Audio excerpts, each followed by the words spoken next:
EAS елдерінен импорт болған жағдайда бастапқы СНТ-ні шекараға өткенге дейін жасау керек. Оны ССФ порталына сақтап қоямыз. Кейін тауарымыз шекараға жеткен кезде оны ОГД қызметкерлері қарап, егер дұрыс болса, оны растайды. Сол кезде біздің СНТ-міздің статусы подтверждену ОГД болып шығады. Кейін ол СНТ-ні біз өзіміз растауға қажет боламыз. Сол кезде жаңағы подтверждену ОГД деген статустан подтвержденуға алмасады. Кейінгі әрекетіміз тауарымыздың айналым күнін, яғни орысша айтқанда дата оборотысын және салынатын салық мөлшерін анықтау.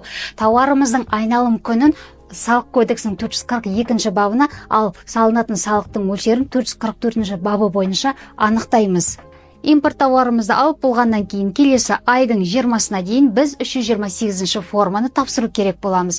Бірақ біз оған дейін НДС-тің суммасын төлейміз. Яғни келесі айдың 20-сына дейін НДС-тің суммасын төлеп, ол лицевой счетқа түсу керек болады. Содан кейін ғана біз 328 форманы тапсырамыз. Осының бәрі келесі айдың 20-сына дейін жасалынып болу керек.